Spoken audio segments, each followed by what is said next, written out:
ମାଙ୍କର ଅଷ୍ଟମୀ ଭୋଗ ଡାଲମା କେତେ ବଡ଼ ହଣ୍ଡାରେ ଡାଲମା ବସିଛି ଦେଖନ୍ତୁ ଲୋକ 5,000 ଲୋକଙ୍କୁ ଖାଇବାକୁ ଦିଆଯିବ 5,000 ଲୋକ ଖାଇବେ ଆଜି ମାଙ୍କର ଆଶୀର୍ବାଦରୁ ସମସ୍ତେ ଖାଇବେ 5,000 ଲୋକଙ୍କୁ ଦିଆଯିବ ଅଷ୍ଟମୀ ଭୋଗ ଦେଖନ୍ତୁ କ୍ଷୀରି କେମିତି ହେଇଛି 3ଟା କପ୍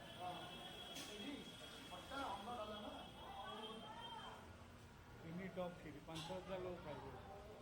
ଡାଲମା ଦେଖନ୍ତୁ ଆଉ 2ଟା ଟପ୍ ଅଛି। ଅନ୍ନ ଦେଖନ୍ତୁ ଅନ୍ନ 5,000 ଲୋକଙ୍କ ପାଇଁ ରୋଷେଇ ହେଇଛି। କେତେ ଟପ୍ ଅନ୍ନ ଥୁଆ ହେଇଛି ଦେଖନ୍ତୁ। ଡାଲମା, କ୍ଷୀରି, ଏଇଟା ଯେଉଁ ଖଟା ଆଉ ପୋଟଳ ରସା ହେଇଛି ଆଉ ପନିର ହେଇଛି।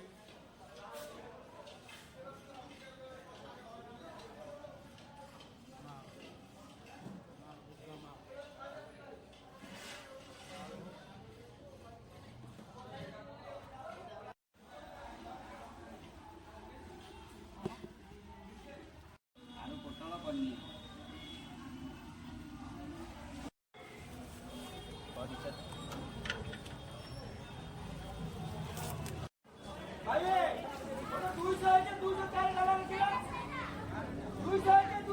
ପୂଜା ହେଇନି ଆଗ ପୂଜା ହେଇନି।